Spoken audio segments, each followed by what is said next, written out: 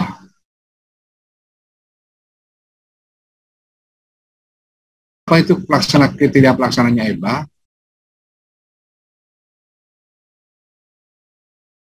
Itu wajib dilakukan oleh semua sama, ya kata-kata tadi kan dalam konteks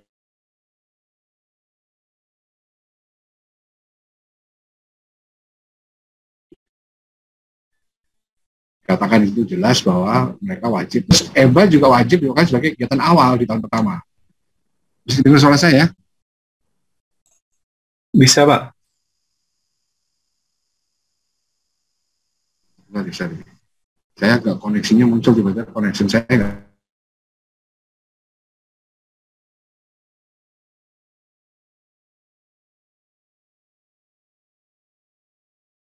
nggak usah pakai video nggak apa-apa ya nanti karena agak makan bandwidth juga nih. Oke. Juga nggak pakai kan, saya juga nggak pakai. Kalau pakai saya pakai. Oke ya, lanjut ya, saya lanjutkan. Nah, nah ini, jadi ini sampai sini pertama. Jadi harus tahun pertama ketika KKS ini akan melaksanakan apa namanya operasinya di satu wilayah kerja begitu. Lingkup EBA itu adalah lingkup kerja K3S dan apabila diperlukan dapat mencakup wilayah di sekitar, tapi bisa juga lebih dari wilayah kerjanya gitu. Karena kan kalau kita bicara satu wilayah kerja itu kan tidak harus, karena kan wilayah kerja itu juga bentuknya itu hanya dibatasi oleh koordinat begitu ya. Jadi kan tidak ada. Jadi wilayah kerja ini tidak hanya EBA ini tidak hanya dilakukan di wilayah kerjanya saja, tapi bisa juga ke wilayah sekitarnya yang potensi terkena pengaruh juga, gitu ya. Pengaruh operasi minyak dan gas bumi itu. Nah, EBA ini juga mencakup komponen-komponen lingkungan, apa saja sih itu geologi, geofisika, kimia, biologi, sosial ekonomi, budaya, dan kesehatan masyarakat. Itu semuanya adalah komponen-komponen yang harus dilaksanakan menjadi assessment wilayah-wilayah sensitif gitu ya. Bahkan harus dipakai dengan peta rekomendasi spesifik juga gitu ya, dengan kondisi yang dikaji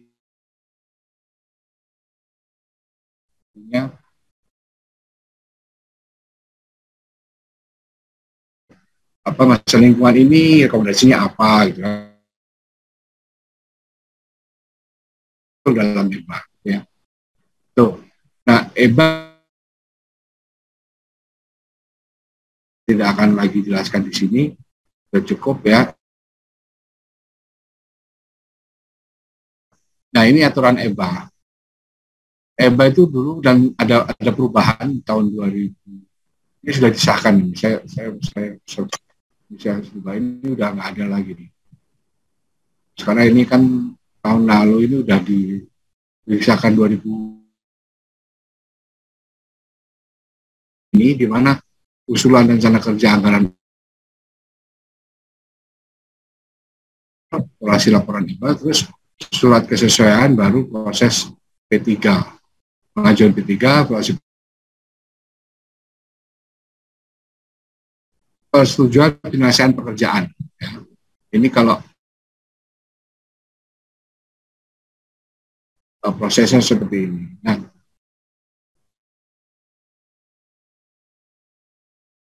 cost-nya semua, dan itu akan cost recovery. Jadi mereka ya LKA EBA harus dilaksanakan EBA-nya, terus laporan, terus ini ada evaluasi EBA dan penyelesaian pekerjaan, gitu ya, laporan penyelesaian pekerjaan.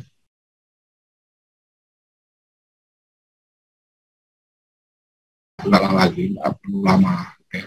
Nah, ini penyusun dokumen UKL atau AMDAL. Ini yang perlu Anda perhatikan. Jadi itu wajib melakukan UKL. Ya. Kegiatan eksplorasi atau K3S eksplorasi itu wajib melakukan UKL. Apa saja yang wajib UKL? Survei seismik 2D, 3D, ya, baik di darat maupun di laut, itu wajib. Terus pemboran eksplorasi di darat dan di laut itu wajib, ya. Jadi mereka harus punya dokumen UKL. Ya, UKL tadi di awal tadi udah jelaskan apa itu UKL. Jadi, terus jadi ini sebenarnya kenapa mereka wajib punya dokumen ini UKL? Itu karena nanti dalam rangka perlu izin lingkungan dari bupati, gubernur atau menteri. Ya, lanjut. Mas Irsyad, ada di sini masih? Masih, Pak. Sampai jam berapa saya waktunya? Sampai jam 3, Pak. Jam 3 ya? Iya, Pak. Juga ya? Jam 3, ya. Iya. Jadi, ini pengembangan, saya lanjutkan lagi, kegiatan eksploitasi juga wajib UKL. Ya. Perhatikan, kegiatan eksploitasi juga wajib UKL.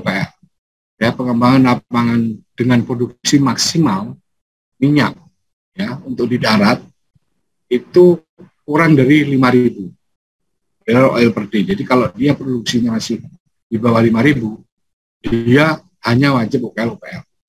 Atau kalau di laut, kurang dari 15.000 barrel oil per day. Ini aturannya seperti itu. Kalau gas di darat itu kurang dari 30 mmscf atau 30 juta standar kubik feet gas per day. 30 mm itu kalau dalam bahasa itu 30 juta, bukan 30 billion ya, 30 million ya. Singkatannya begitu. Oke. Nah, kalau di laut dia kurang dari 90 mm. Ya, itu dia hanya cukup UKL. Tujuannya apa? UKL tadi sama tadi. Jadi untuk mendapatkan izin lingkungan ya dari pemerintah daerah setempat gitu. Bupati, gubernur maupun menteri. Nah, saya katakan kalau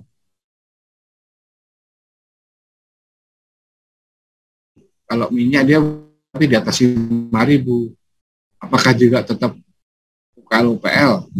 Tidak. Kalau sudah di atas 5.000, katakan dia memproduksi 7.000 atau 6.000, itu AMDAL, bukan lagi UKL saja, tapi sudah AMDAL ya. Sama juga kalau di gas, kalau lebih dari 30.000, dia wajib AMDAL ya. Tuh. Jadi kalau di atas ini ya, ketentuannya tadi, mereka tidak hanya diwajibkan UKL saja, tapi sudah wajib AMDAL. Oke, hukumnya lebih lengkap, tidak hanya UKL dibandingkan UKL. Oke. Nah, ini pengaturan pengolahan limbah B3. Ya, sejak PP 19 tahun 94 itu semua yang terkontaminasi B3 menjadi limbah B3. Ini tadi aturan-aturannya ya. Kayaknya ini juga adalah aturan-aturannya mengenai limbah B3 itu sudah jelas semuanya. Terakhir itu tahun 2014 tentang pengolahan limbah B3 PP 11 tahun 2014. Jadi ini adalah gambaran produksi minyak ya dalam MBOPD, million barrel oil equivalent per day, ya. Yang dulu kan kita bisa sampai produksi itu kita sempat di 1,6 ini, peaknya itu 1,6, 1,7 malah ya, 1,7-an ya. satu ya, satu tujuan tahun 2000 apa ini 2000 tahun 70 71 72 begitu, sama yang terakhir ini tahun 90-an 90 awal tahun 1990 peaknya ya. Nah sekarang kita sudah turun terus. Sekarang kita di angkanya di 700-an ya, produksi barrel oil minyak ya gitu. Oke. Nah ini jenis limbah kegiatan gas. Jadi saya minum dulu ya.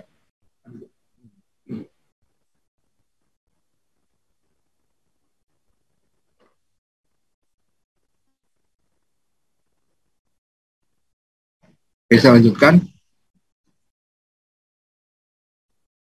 Jadi jenis limbah kegiatan hulu migas. Ini kita perhatikan. Jadi ada sisa produksi. Sebelumnya. Jadi K3S ini wajib menjalankan tadi kejahatan eksplorasi dan eksploitasi itu menghasilkan jenis-jenis limbah ya, beberapa limbah. Nah, ada sisa produksi, sisa operasi, dan tanah transformasi minyak. Sisa produksi itu apa saja? Itu ada sludge, air terproduksi, sulfur, dan spent katalis ini dari saya raksan itu untuk produksi ya. Nah, sludge, ada yang tahu sludge nggak? Jangan sampai nanti orang ngomong sludge tahu tapi nggak ngerti. Ada yang tahu sludge? Semacam lumpur sisa produksi gitu, Pak. Ya, mungkin lebih tepatnya itu minyak yang mengeras gitu ya di dalam penampungan atau tangkinya yang nggak bisa jadi bukan minyak, tapi sisanya ya. Kalau kita apa namanya air itu kan ada air, tapi ini kan viscosity tinggi gitu ya.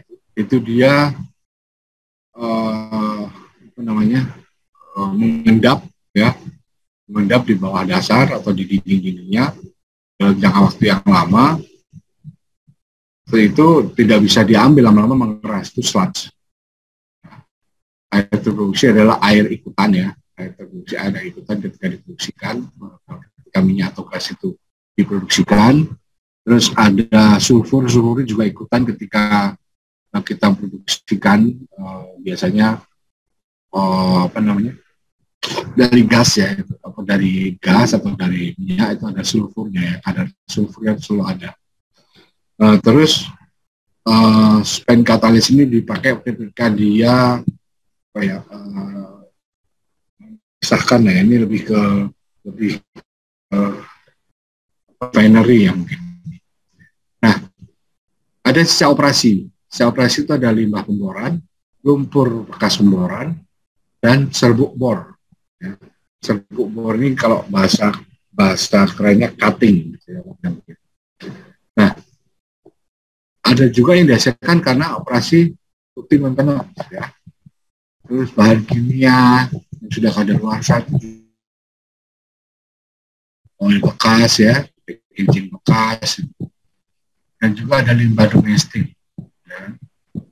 Nah, ada juga tanah yang terkontaminasi minyak ya. Jadi ini teman-teman pernah mendengar cerita ada kasus teman-teman di Chevron dulu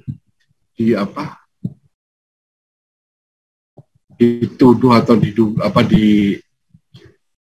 dijatuhi hukuman karena tanah terkontaminasi minyak. Pernah dengar nggak kasus tahun 2008 itu? Dulu teman-teman dari TB juga ada anak dari kimia, salah berapa 3 orang atau berapa? Mereka dijatuhi hukuman ya, itu karena dianggap mencemarkan ya tanah di sana itu dengan minyak, dan itu luas Ada yang pernah dengar kasus itu nggak? Dengar-dengar atau pernah baca kasusnya? Teman-teman ada dengar nggak? Nggak ada. Belum ada, Pak.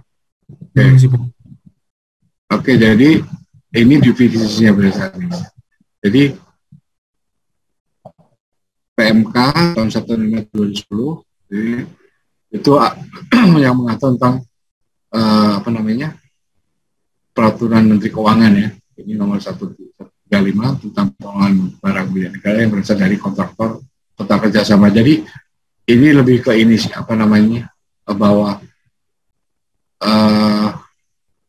pengelolaan barang milik negara itu yang berasal dari kontraktor kerjasama. Nah, artinya lebih kepada aset-aset lah ya, aset-aset milik negara. Ya, terus ada ini penjelasan di bawah limbah itu bisa sisa produksi, saya jelaskan tadi ini kan. Jadi pada saat misalnya oil and gas, gitu ya, terus limbah sisa produksi, sisa operasi itu ada tanggung jawab dan pengawasan DKI sama tidak tercatat dalam daftar barang milik negara. Oh gitu, ini penjelasannya lebih ke PMK ini ya. Tapi intinya saya cuma mau menjelaskan bahwa ini adalah barang-barang sisa produksi, sisa operasi dan alat terkontaminasi minyak. Ini pengelolaan BAP 3. Nah, saya cepat aja mungkin udah segini ya. Oke. Jadi pengerjaan teknologi pengelolaan limbah B3 itu ada beberapa. Pertama ada semen kiln, semen kiln ya.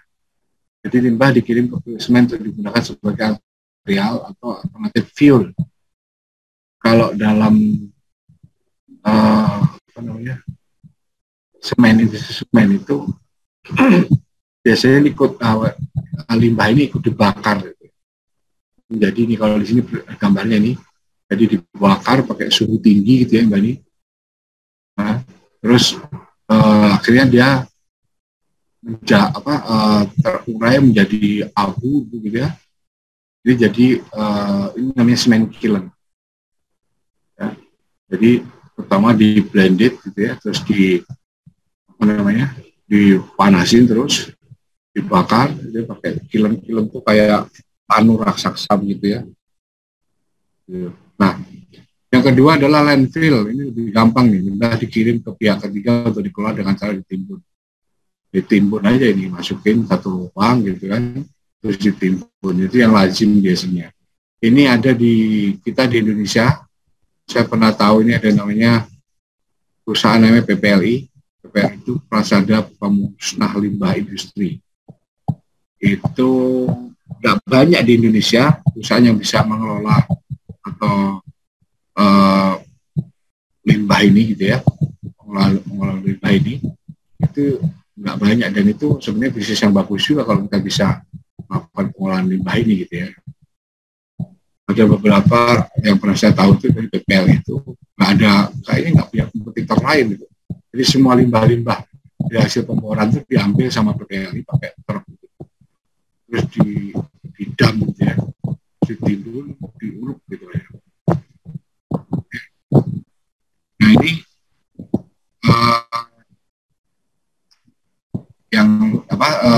teknologi pengolahan limbah B3 yang lain gitu. Ada bioremediasi ya, ini yang tadi saya katakan karena terkontaminasi minyak tadi ini. Jadi limbah dikelola dengan mematikan mikroba pengurai. Nah ini mungkin sudah pernah dengar ya. Jadi limbah tadi dikasih mikroba terus diurai, akhirnya dia akan hancur dan netral baik di tanah gitu. Terus yang keempat itu dimanfaatkan yaitu dengan dibuat seperti kayak bata merah atau bataku gitu ya. Ini ada beberapa juga saya pernah lihat di Indonesia, di beberapa daerah ada. Oke. Yang kelima juga ada dengan menggunakan thermal desorption unit TDU ya. Jadi limbahnya itu dikelola dengan cara dipanasin gitu. Nah ini tapi teknologi ini saya belum pernah lihat ya. Di Indonesia sudah ada atau belum, tapi kalau di luar sudah lazim ya. Terus yang lain lagi adalah capping atau limbah dengan cara diisolasi, jadi dibikin apa namanya kayak pembatas gitu di bor sini, dimasukkan kayak plat gitu, ya kan? Terus ini didam di situ, ya. Tapi dimonitor ini, jadi ada sumber monitoringnya gitu ya. Terus ini apa? Ini apakah dia akan mengkontaminasi sekitarnya atau tidak, nanti kita tahu dari dari sumur itu ya. Terus ini juga limbah pasir berminyak, ini juga sering ini. Jadi biasanya digunakan carrying fluid atau air terproduksi gitu ya. Itu dipakai untuk itu. Terus ini juga penerapan dari continuous hydraulic fracturing. Fracturing ini fracturing atau memecahkan formasi dengan menggunakan pompa begitu, kita tekan dengan berapa ribu PSI, kita lawan sampai terjadi fracture gitu. Dan terus akhirnya seringnya sih dipakai untuk menutup fragnya tadi. Kalau nggak ditutup dengan pasir tadi, dia akan nutup kembali ya. Ketika udah di frag kan dibuka, tapi dia tidak bisa terbuka terus gitu kan. Makanya dipakai pasir ini untuk mengefrag tadi. Nah itu akibat itu juga perlu ditangani juga pengolahan limbahnya lah, pasir berminyak itu. Ya, terus injeksi dengan kapasitas sekitar ini 100.000 meter kubik per bulan. Ini kalau kita mengatasi dengan cara ini, pasir berminyak. Dibikin kedalaman 300 sampai 500 meter, terus dikontrol proses operasi dan keamanan lingkungannya. Ini gambarnya. Oke. Ini yang berikutnya ada pengolahan limbah pemboran. Ini saya katakan seperti pemboran itu ada circulate dilemat, cleaning hole, well control gitu ya. Ada yang ditanya sampai sini? Ada yang tanyakan sampai sini? Silakan. Sebelum saya tanya nanti. Belum Pak, mungkin.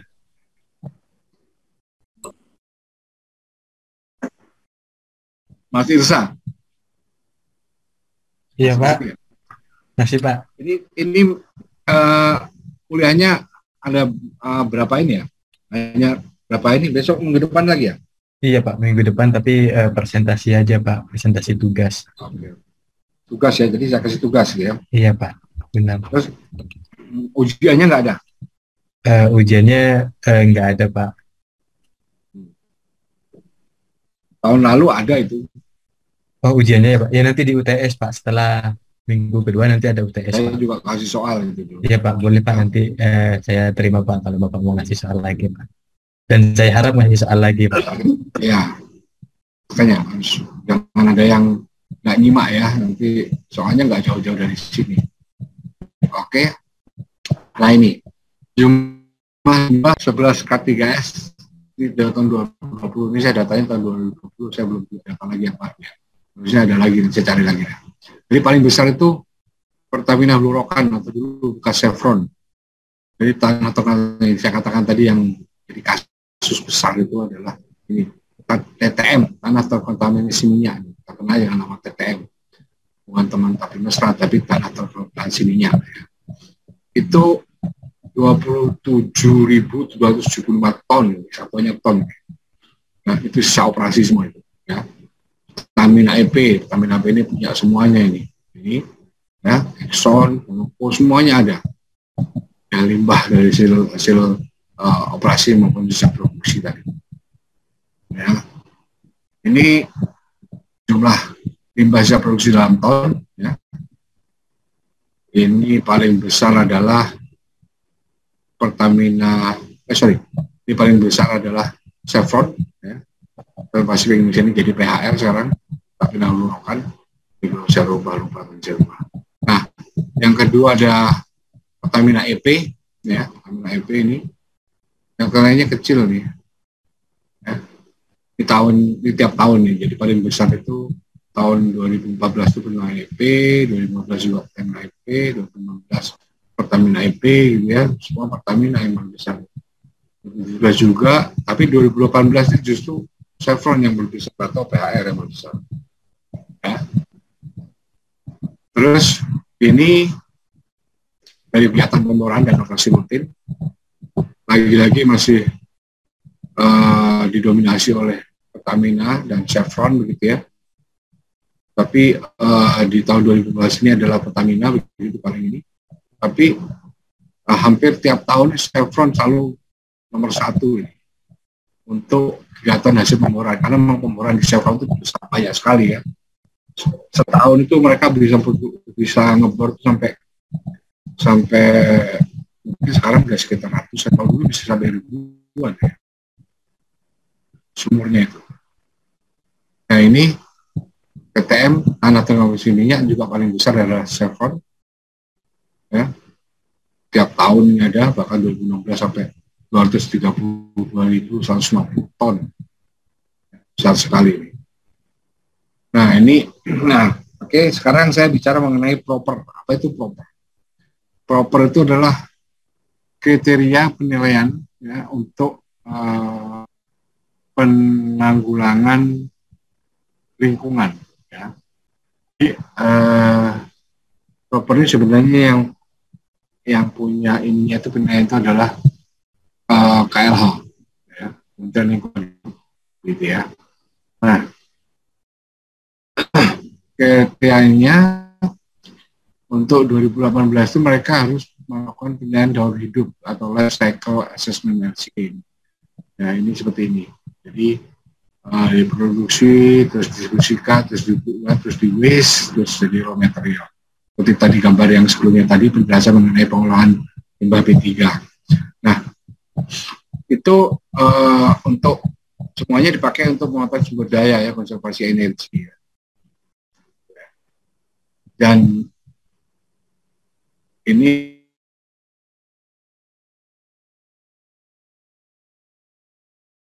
audit energi baseline assessment tadi EBA sama belum ada dua ya, kalau sudah ada sama belum ada gitu. Belum ada program EBA. Nah proper ini berdasarkan Menteri LHK tadi Permen 3 tahun 2015. Nah proper ini ada nilai-nilainya ya, nanti dinilai perusahaan tersebut pengelolaan lingkungan seperti apa gitu ya. Nah ada yang nilainya itu dibagi dua di sini. Batas di sini itu adalah mulai hijau dan emas. Emasnya sudah melakukan pengelolaan lingkungan dengan excellent gitu ya, itu emas. Gitu ya. Kapan itu emas, kapan itu hijau, ini ada semua di sini. Jadi paling parah itu adalah hitam, karena tidak ada upaya sama sekali pada pengelolaan lingkungan. Terus yang kedua ada tidak taat, masih merah gitu ya. Nah, taat itu dikasih warna biru ya, nilai biru. Itu jadi sudah mulai ada ini, sudah mulai taat gitu ya. Ini ada sendiri di sini, jadi pelaksanaan sudah mulai melakukan izin, pengolahan air, pengolahan emisi, pengolahan limbah B3 ini sudah melaksanakan ini semua, dia bisa biru gitu. Itu dia sudah meningkat lagi gitu ya. Dia bisa melaksanakan ini, melakukan sistem manajemen lingkungan, efisiensi energi, ya, limbah B3 atau non B3, sampai kepada emisi, efisiensi air dan lingkungan kemarin mereka naikkan Taman Hayati, itu mereka mendapat nilai hijau. Kalau lebih lagi itu bisa emas. Apa itu emas? Kalau dia sudah melakukan pemberdayaan masyarakat, kemudian daur hidup tadi gitu ya, itu jadi emas. Dan ini semuanya kos-kos ini itu sebenarnya bisa jadi penurun BMI. Ya, nanti akan cek. Ini semua tadi, ya, pelaksanaan ini, pengelolaan lingkungan tadi, itu akan bisa di cost recovery. Tahu cost recovery ya? Dan tahu cost recovery nggak?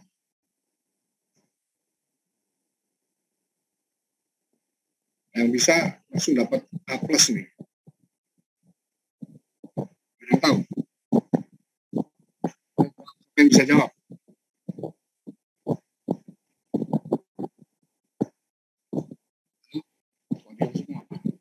Cost apa Pak?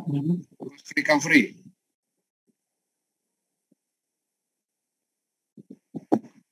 Salah, Mas. Oke, ada lagi? Izin menjawab, Pak. Ya. Konsep penggantian biaya operasi dari perminyakan yang dilakukan oleh negara kepada pihak kontraktornya. Siapa tadi yang jawab? Pak Hari, Pak. Pak Hari. Kamu tahu dari mana? Sebelumnya pernah bekerja di mana? Sebelumnya sih belum bekerja di Migas, Pak. Cuman kebetulan adik di Jambi Merang, Pak. Jadi banyak tahu juga. Cuman ingin menanyakan juga sih Pak mengenai proper ini.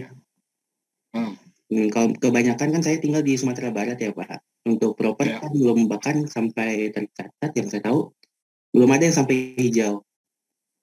Nah, sementara yang di tempat di Jambi Merang itu udah sampai emas. Nah, itu benefitnya sebenarnya untuk masing-masing perusahaan apa sih ya Pak? Benefit untuk perusahaan? Iya betul. Ya itu tadi, ini saya baru mau cerita ya. Jadi, kalau teman-teman tadi sudah melakukan, atau K3S tadi, kota-kota dan sama tadi sudah melakukan proper, pengelolaan lingkungannya sudah hijau atau sudah emas, ini akan diganti bagi cost recovery. Apapun yang dikeluarkan tadi, bahwa dia melakukan ini, semuanya ini, ya, manajemen lingkungan, ini semuanya ini akan diganti, biaya-biaya yang dikeluarkan akan diganti oleh negara dalam bentuk cost recovery, ya. Dihitung sebagai biaya operasi, pemenuhan ketentuan produk sebagai pemenuhan ketentuan perundang-undangan, ya. Nah, itu maksudnya. Jadi kalau keuntungannya itu, bentuk keuntungannya bagi perusahaan itu, bagi daerah ya dia mendapat pengelolaan karena lingkungannya di manage, dikelola gitu ya, jadi tidak tercemar, bagus pengolahannya gitu. Itu keuntungannya perusahaan. Keuntungannya daerah gitu ya. Jawab nggak kira-kira? Jadi nanti semua biaya-biaya tadi akan diganti oleh negara dalam bentuk cost recovery. Tahu konsepnya cost recovery ya? Teman-teman tahu nggak? Jadi cost recovery itu, ini sampai jam berapa? Sekarang jam berapa? Sampai jam 2 Mas Irfan. Masih jam 2 Pak. Ya, jadi cost recovery itu gini.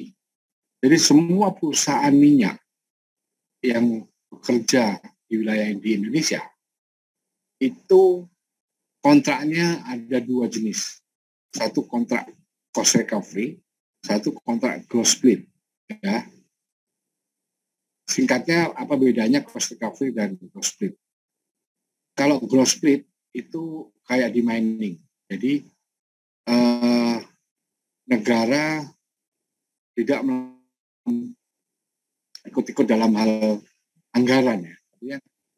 Hanya royalti nanti yang kita dapat. Jadi katakan dari produksi hitung berapa, ya udah 50% kamu, 50% saya gitu. Itu gross split kan seperti itu. Ya kan? Nah, kalau cost recovery itu semuanya dikontrol. Itu fungsinya si SKK Migas atau PP Migas dulu, itu adalah dia melakukan pengendalian pengawasan terhadap kontraktor, kontrak kerjasama tadi. Ya kan? Nah, kalau cost recovery itu, kalau kontrak jenis cost recovery, kontrak bagi hasilnya cost recovery itu semua pengeluaran akan diganti. Contohnya gini, konsep cost recovery itu dulunya digulirkan atau pencetus pertamanya itu Pak Ibnu Sutowo. Pak Ibnu Sutowo itu seorang tentara gitu ya, ABRI dulu, tapi dia dikasih diangkat oleh Presiden zaman Pak Harto itu untuk mengelola Pertamina dulu ya. Nah, Pertamin dulu, Pertamin sebelum Pertamina itu. Nah, konsep cost recovery itu tahun 60-an kalau nggak salah. Saya lupa tahun pastinya, tapi tahun 60-an. Jadi Pak Ibnu Sutowo itu melihat gini, ada pernah tahu ini nggak konsepnya petani penggarap dan yang punya sawah, ngerti ya? Iya Pak. Ya Pak. Nah, Jadi kalau konsep cost recovery itu, ini teman-teman mungkin yang lainnya belum tahu. Jadi negara itu punya wilayah kerjanya, punya yang kerja punya negara ya. Itu karena juga bunyi di amanat dari UUD 45 pasal 33, di mana bunyi air dan segalanya bumi, air dan seluruhnya adalah dikuasai oleh negara dan digunakan sebenarnya untuk kemakmuran rakyat, kan gitu bunyi pasal 33. Nah, atas dasar itu, jadi kalau konsep cost recovery itu kalau saya analogikan tadi petani penggarap dan yang punya sawah. Yang punya sawah itu dia punya sawah gitu ya. Tapi dia nggak punya tenaga gitu. Nggak punya tenaga, nggak punya modal gitu ya. Nah, yang punya tenaga, punya modal adalah petani penggarap. Mungkin dia juga masih kuat, masih muda gitu ya. Jadi dia punya teman banyak, orang-orang yang bisa diajak bekerja dengan dia gitu ya. Terus dia nyewa sawah ini. Sawahmu saya pakai sini, saya tanemin, nanti hasilnya kita bagi, gitu kan. Tapi sebelum dibagi, dari hasil panen tadi, kan tentunya ada biaya-biaya. Biayanya apa? Pupuk, biaya pemupukan, biaya beli bibitnya, biaya menyiangi rumputnya, termasuk biaya pada saat panennya, ngangkat tadi menghasilkan tadi kan, panen kan butuh berapa banyak orang itu kalau udah panen, musim panen itu. Nah, biaya-biaya tadi dipotong dulu dari hasil panennya tadi gitu. Katakan setelah dapatnya berapa, 50 juta. Biayanya habis berapa? Katakanlah habis 10 juta gitu. Berarti masih ada 40 juta sisanya kan. Nah, 10 juta ini dibayar dulu, dipotong dulu di depan. Dikasih ke penggarapnya tadi ya.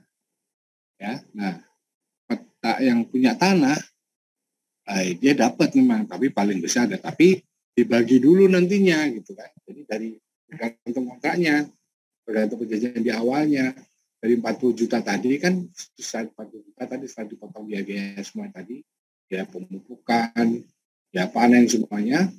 Nah, sisa 40 juta. Nah, 40 juta ini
ya selesai, pulang kampung dia kasarnya nggak pakai apa-apa, tinggal pakai cana kolong aja kan gitu.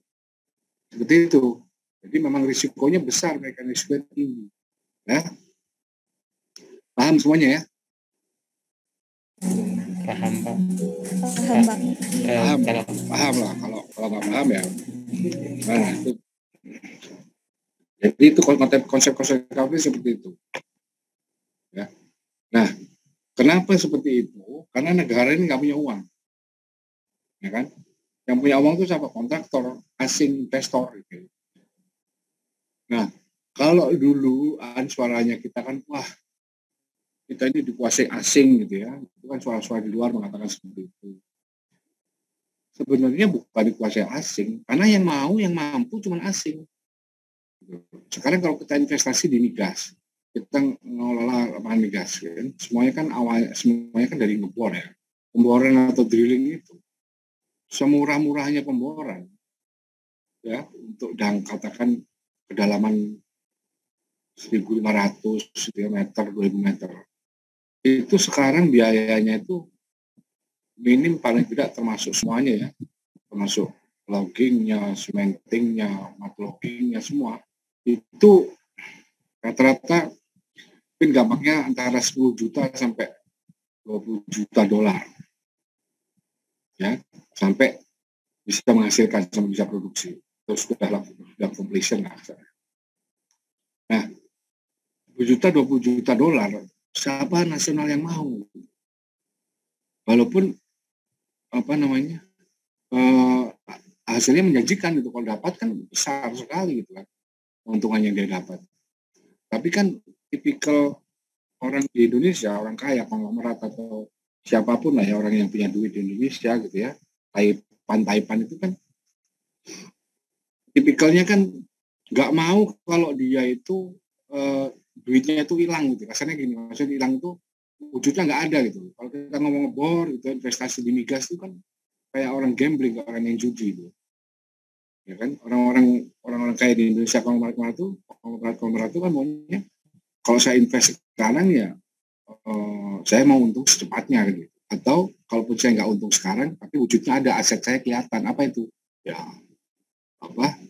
properti, bahkan mungkin gedung gitu ya, kondominium atau apa, itu kan asetnya kelihatan. Tapi kalau itu kan nggak kelihatan aset investasi di pemboran gitu, migas itu kan nggak kelihatan. Dan tadi saya katakan bisa jadi terus nggak dapat apa-apa mereka. Pulang, kalau bahasa saya tadi, pulang pakai kolor itu kalau dia nggak berhasil cadangan migas yang ekonomis untuk bisa dikembangkan gitu ya. Jadi bukan pro asing gitu ya. Tapi yang mampu cuma asing, yang mau cuma asing, kok gimana? Kalau nggak jalan-jalan kan gitu. Oke, paham ya? Halo, ada semua atau udah tidur nih? Ada, Pak. Paham, Pak. Paham, Pak. Oke, lanjut. Nah, ini peringkat popor tadi masih sama. Udah mau selesai nih. Jadi ada nih, kalau saya bilang ini yang paling banyak itu yang 60% ini adalah yang ya sudah biru ya. Biru ini kan bisa dibilang udah taat ya. Yang biru muda, biru tua. Yang biru muda ini yang tidak taat. Ya kan? Kalau yang ini udah taat, ini udah hijau atau emas di sini. Ya, ini ada. Ini. Ya. Ternyata dia masih sudah taat lah ya. Jadi hijaunya adalah hijau, ini adalah emas. Presentasinya seperti ini. Oke. Nah, ini ringkasannya. Jadi kegiatan hulu migas itu menghasilkan limbah B3 ya. Teman-teman udah tahu semua tadi. Terus lokasi kegiatan hulu migas tersebar di seluruh wilayah NKRI. Ya kan? Terus jumlah pengolahan limbah terbatas, kebanyakan di Pulau Jawa. Tapi terkendala masalah biaya transportasi ini kan. Ya kan? Artinya kalau semua dilakukan di Jawa kan, yang di daerah di luar Jawa harus dibawa ke Jawa kan perlu kegiatan transportasi. Nah, yang lagi diperlukan pengolahan limbah B3 yang dekat dengan kegiatan penghasil limbah. Yang penting, ya. Oke, itu aja dari saya. Kalau ada pertanyaan, saya persilakan. Mau tanya, Pak. Silakan. SKK Migas ini sebenarnya tipe lembaganya lembaga apa ya, Pak? Kalau Pertamina kan BUMN-nya tuh. Apakah fungsinya seperti main ID di industri tambang atau seperti apa gitu? Oke. Jadi kalau SKK Migas itu sebenarnya dasarnya dulu Undang-Undang Nomor 22 tahun 2002 ya, dasarnya itu. Kenapa lembaga SKK Migas ini ada? Dulu namanya BP Migas. Ya, BP Migas itu dari tahun 2002 sampai 2012 ya. Terus sempat dibubarkan waktu itu. Akhirnya diganti jadi SKK Migas. Nah, waktu BP Migas itu dulu berupa BHMN ya, Badan Hukum Milik Negara. Jadi strukturnya itu ada di bawah presiden, jadi bisa jadi kepala SKK Migas itu bertanggung jawab langsung ke presiden. Ya. Tapi kalau SKK Migas ini sekarang hanya sebuah satuan kerja khusus di bawah Kementerian SDM. Namanya SKK. SKK itu Satuan Kerja Khusus di bawah SDM. Di bawah Kementerian SDM. Di bawah Kementerian SDM. Dan apa sih tugas SKK Migas? Karena saya katakan tadi, dia on behalf pemerintah gitu ya, untuk melakukan pengendalian pengawasan dan berkontrak dengan K3S. Kenapa harus SKK Migas dibentuk? Ya kan? Karena dia mewakili pemerintah gitu ya, yang berkontrak dengan K3S. Artinya gini, kalau ada masalah atau kasus hukum, kalau tidak ada lembaga yang mewakili pemerintah, itu negara dituntut di arbitrase internasional dan bisa bangkrut kan gitu ya. Ngerti maksudnya? Kalau tidak ada lembaga yang mewakili atau on behalf negara. Contoh kasus dulu beberapa kali ada kasusnya Karahabodas itu dulu BP Migas yang yang menghadapi lah, yang dituntut tuh BP Migas bukan negara. Kebayang kalau negara dituntut gitu ya di dalam arbitrase internasional, negara bangkrut kan nggak lucu. Tapi kalaupun harus bangkrut ya sudah, yang mewakili saja yang bangkrut kan gitu. Itu sebenarnya kenapa SKK Migas atau lembaga yang mewakili negara itu ada atau harus ada. Karena kalau tidak ada ya tadi itu yang bermasa apa ya, yang berlawanan langsung dengan kontrak kerjasama ketika dia dituntut, itu adalah langsung ke negara kalau tidak ada SKK Migas atau Migas waktu. Kalau apa namanya ya, kalau main ID itu holding ya Pak ya, berarti kalau di Migas seperti PHE Holding gitu. PHE Holding. Oh enggak Mas, beda. SKK Migas ini nggak punya wilayah kerja. Berarti maksudnya SKK Migas ini bukan operator. Kalau saya katakan operator tadi, KKS tadi operator. Kalau PHE itu operator dia. PHE atau Pertamina EP, PHE, mana PHE, Pertamina Hulu Energi itu dia operator, dia punya wilayah kerja. Dan dia berkontrak juga dengan SKK Migas, sama. Masih di bawah SKK Migas, pengawasannya di bawah SKK Migas. Dan dia harus melakukan work program budget ke SKK Migas untuk disetujui program kerja dan anggarannya. Karena namanya akan di cost recovery. Seperti itu, Mas. Nanya lanjut dikit, Pak. Orang-orang yang ada di SKK Migas itu ditunjuk atau ada open recruitment, Pak? Seperti BUMN dan CPNS misal gitu. Ada rekrutmen. Oke.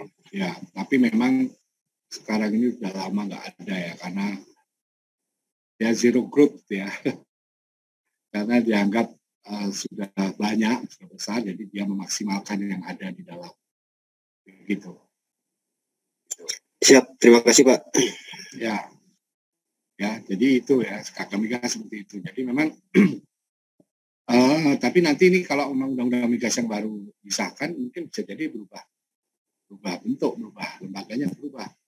Bisa jadi kembali lagi seperti dulu, sendiri begitu ya, di bawah presiden langsung, atau masih tetap seperti ini di bawah Kementerian Energi Sumber Daya Mineral, atau kembali lagi zaman dulu sebelum tahun 2002 itu kembali ke Pertamina, tapi nggak mungkin kalau Pertamina berarti kan nggak mungkin Pertamina diawasi oleh lembaganya sendiri gitu kan, nggak mungkin.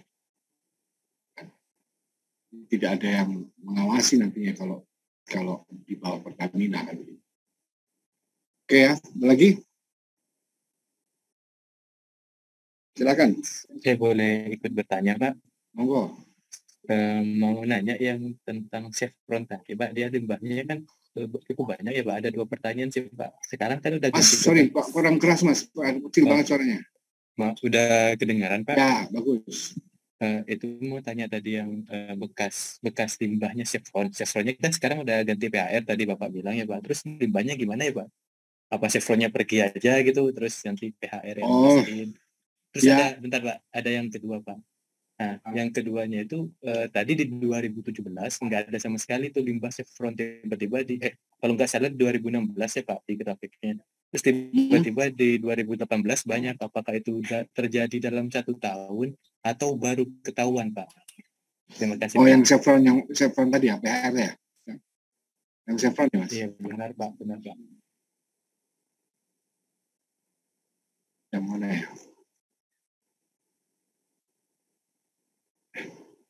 Yang mana ini? Iya benar Pak. Benar Pak.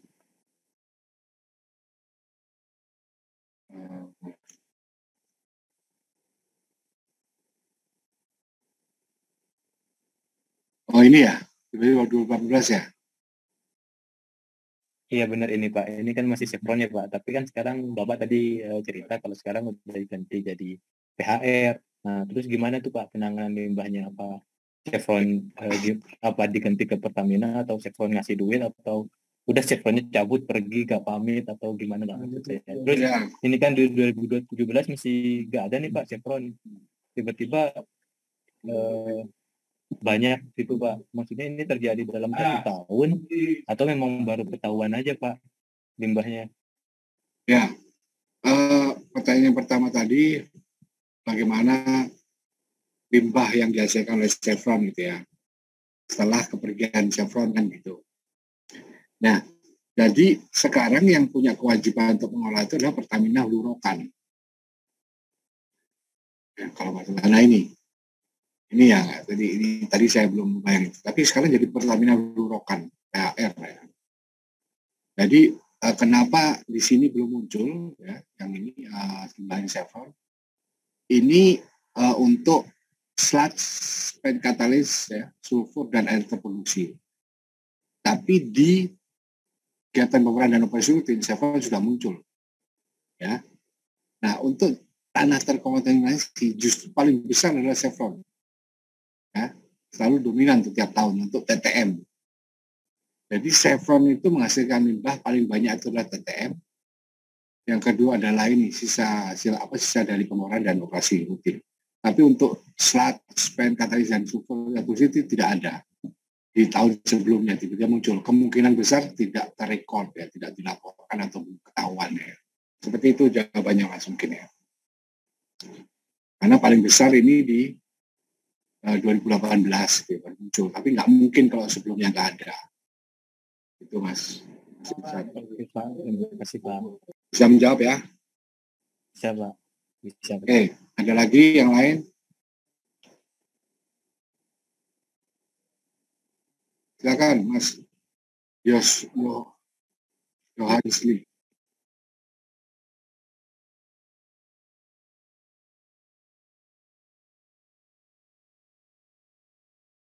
Oke.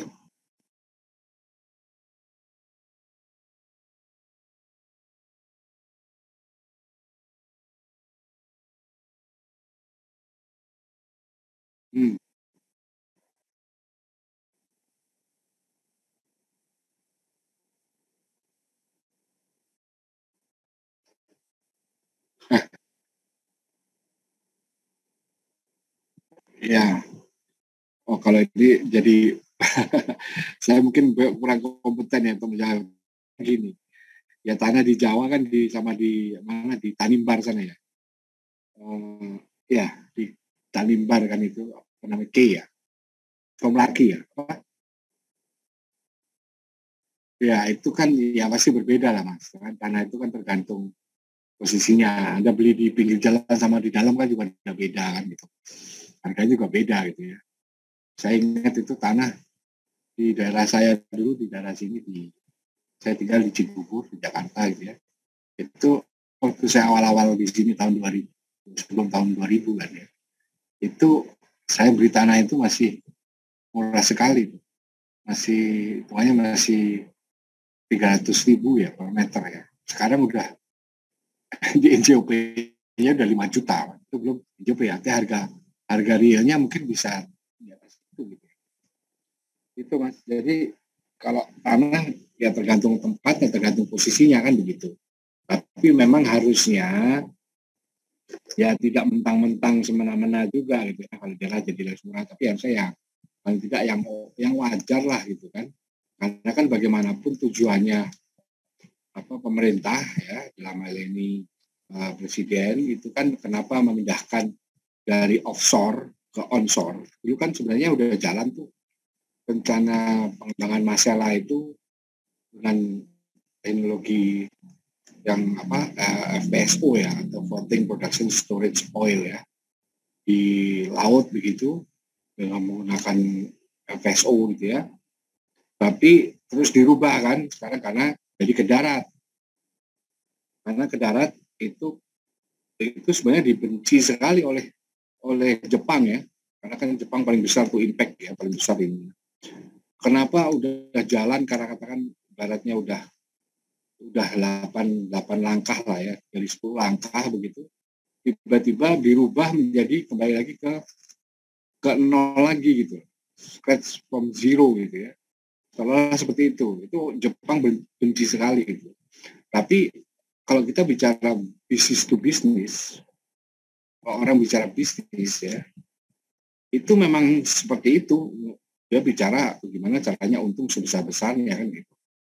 Tapi kalau orang berpikirnya seorang negarawan, presiden, mungkin dia berpikir bagaimana lebih menciptakan kesejahteraan, memberikan kesejahteraan untuk masyarakat, gitu ya, atau rakyatnya, kan gitu.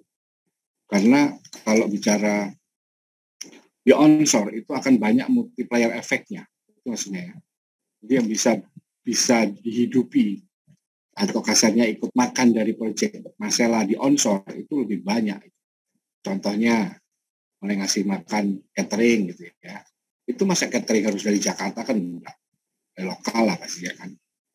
Yang lain-lainnya banyak, bangun itu juga kan gitu. Itu Mas. Jadi kalau ditanya kenapa harganya beda sekali, saya belum bisa jawab pasti ya. Tapi yang jawab kemungkinan sih seperti itu. Tapi kalau saya juga nggak boleh semena-mena mentang-mentang jauh dari mana-mana gitu ya, di daerah terus harganya seenaknya, enggak. Harusnya seperti itu. Ya, jawab Mas Johansli. Noya, dari mana nih Mas aslinya? Malukunya mana? Gimana? Oh, Kota Ambon. Bukan dari sana. Menimbar ke sana bukan.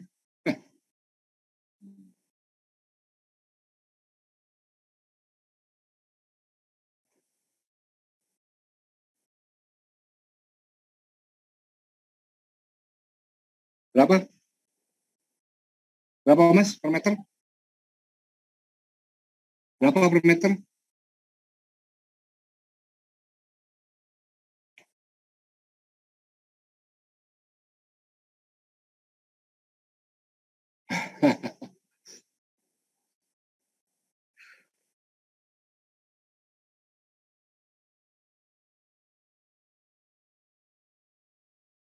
Iya, iya. Iya, Mas. Mungkin harus inilah itu apa ya, semacam ada apa ya, bentuk lembaga ini aja mungkin. Ini sudah bergerak apa, non government organization NGO-nya harusnya bisa ini ya, apa namanya, menghimpun warga lah gitu katakan, yang tanahnya terkena itu ya harusnya mengajukan inilah keberatan gitu ya, sama-sama ke pemerintah daerah gitu ya. Seperti itu sih kemungkinan kalau menurut saya nih solusinya ya. Ada lagi yang lain?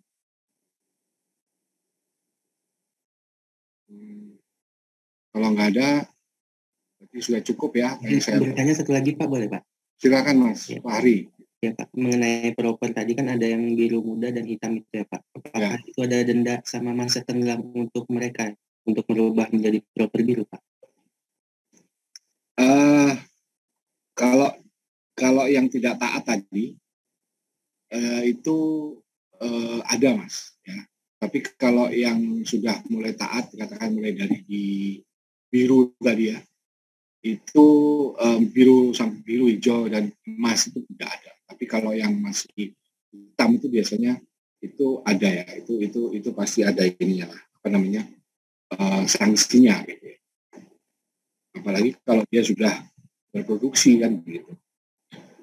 Itu di SKK sendiri ada dinas yang tugasnya itu memonitor itu ya, mengawasi itu. Begitu Mas Fahri. Biasanya boleh Pak? Ya. Biasanya itu ada waktu jangkanya tidak Pak? Atau langsung di punishment seperti itu? Oh enggak lah, pasti ada apa namanya peringatannya ya. Nggak mungkin kalau langsung ini kan. Oh ya.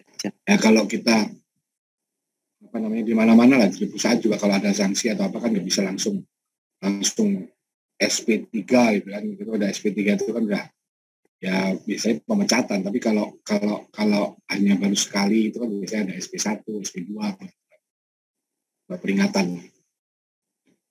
Oke, ada lagi. Ini teman-teman ini dari apa namanya background yang berbeda-beda ya? Dari geologi semua Pak. Satu yang Johannes Linoya dari teknik geofisika Pak. Oke. Saya beda Pak. Oh, Mas Giri Bayu Aji apa backgroundnya? Saya geografi Pak. Wah, geografi dari mana Mas? Dari UI Pak. UI ya? Oke, keren ini geografi. Yang lainnya geologi ya? Iya, saya geologi, Pak. Ya betul Pak. Oke. Angkatan berapa rata-rata ini? Ada yang udah bekerja belum di perusahaan atau di sebelumnya?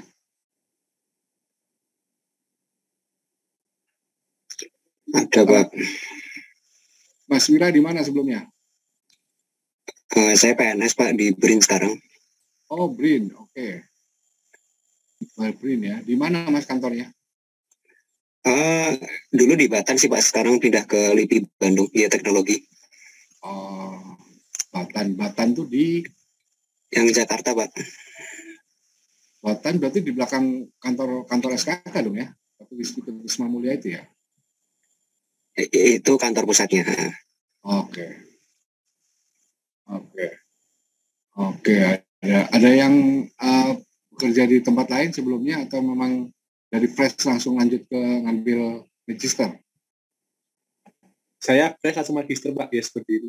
Mungkin teman-teman lain ada yang beda juga. Gimana Mas Pak Tony? Saya fresh, Pak. Langsung S2 gitu. Kalau saya. Oke. Rekan-rekan mungkin banyak yang sedikit beda. Iya. Bagus juga sih. Ya. Ada lagi yang mau tanyakan teman-teman? Ini dari tadi yang perempuan cuma Mbak Santika aja nih. Saya juga Pak. Nggak kelihatan. Ya. Ya. Dari mana nih Mbak Irundini? Saya asalnya dari Blitar, Jawa Timur. S1-nya di UPN Jogja. Ya. Blitar, Jawa Timur. Kampungnya Ya. kampung Mbak di mana Mbak? Saya di Kecamatan Garung. Oh, Garung. Ya. Oke. Bapak di mana?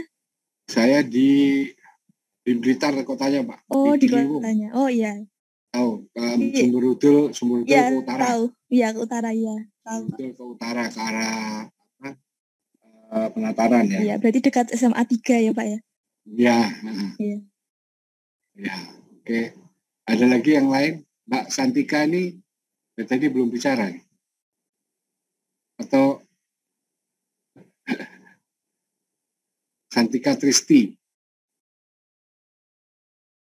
Iya Pak, Ya, ada ditanya Mbak? belum sih Pak. Background-nya apa nih Mbak Santika? Saya geologi Pak, Dari? dari geologi ITB. Angkatan? Saya angkatan 2015 Pak. Oh, berarti langsung ya, 2015. Oke.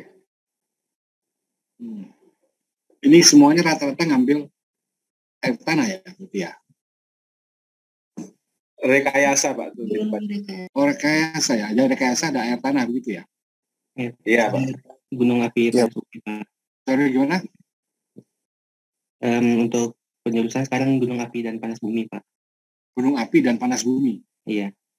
Jadi gimana magister untuk gunung api dan panas bumi? Kalau sekarang magisternya teknik geologi, cuman lebih fokus ke itu, Pak, ke gunung api itu maksudnya. Gunung api ya? Iya, betul, Pak. Gunung api dan panas bumi. Kenapa hanya gunung api dan panas bumi ya?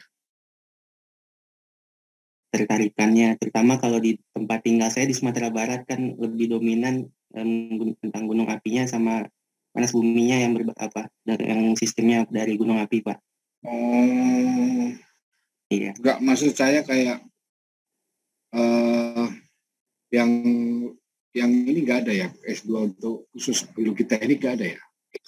Ada Pak. Jadi S2 geologi sekarang tuh ada 4 atau 5 kelompok keahlian. Jadi ada sains geologi, terus ada migas, ada mineral atau geologi ekonomi, terus ada rekayasa, ada VNG tadi, vulkanologi dan geotermal. Oh, ada 4 berarti ya? Iya, 4 atau 5 gitu. Satunya sains gitu. Kalau yang migas ada juga ya? Yang ini, tapi ini bukan teman-teman yang ambil migas, bukan ya? Rata-rata di sini rekayasa, ya teman-teman ya. Rekayasa, Pak. Rekayasa Pak. Kalau yang migas, ininya apa KBK-nya, kalau bidang kalian migas, itunya siapa ya? Dosen-dosennya Pak Mino gitu ya? Iya Pak Mino Pak. Pak Mino, Pak Nuki, Pak Darji, ya dari kakak ini, sedimentologi struktur biasanya. Ya. Lebih banyak mahasiswanya? Beda-beda sih Pak tiap tahun. Ini angkatan 2000 berapa ini? 2021 ya? 2021 2022. 2022 berarti sudah tahun kedua ya. Tahun kedua, tahun pertama baru ya. Oke Mas, teman-teman semuanya. Kalau nggak ada pertanyaan, saya akhiri kuliah saya Boleh nanti. foto dulu Pak, dan open cam untuk semua Oke, teman-teman. silakan.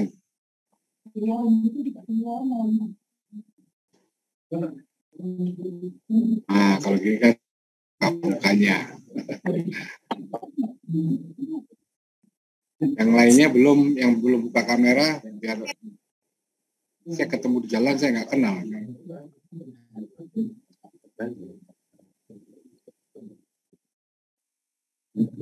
Oke, 1, 2. Ada 2 yang belum itu. Ya, Hirundini sama Adi Noval.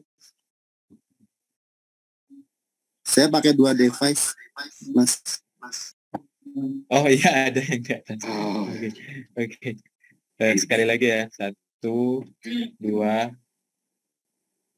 3. Oke. Terima kasih Pak. Terima kasih semuanya. Cukup ya. Nanti berikutnya tanggal berapa Mas? Tanggal 12 Pak. 12 atau 15? 12 Pak. 12 hari Rabu juga ya? Iya, Rabu juga Pak, benar Pak. Minggu depan ya? Iya Pak. Saya itu ada ini Mas, tapi nanti saya usahakan ya. Tapi kalau enggak nanti kan saya kabari ya. Oke Pak. Tanggal 12 itu saya ada convention di Agi ya, di mana? Di Malang ya. Oh iya Pak, nanti bisa diinfokan kalau memang itu mungkin kita cari waktu lagi Pak buat presentasinya Pak. Nanti kalau memang ini saya kabari nanti kapan ininya gitu ya. Untuk tugasnya belum dikasih ya Pak tadi Pak? Oke, tugasnya nanti saya susulkan aja ya Mas ya. Oke Pak, terima kasih Pak. Nanti saya lewat Marisat yang akan share ke teman-teman tugasnya apa itu minggu depan gitu ya. Siap Pak. Nanti minggu depan mungkin teman-teman hanya saya minta untuk bawakan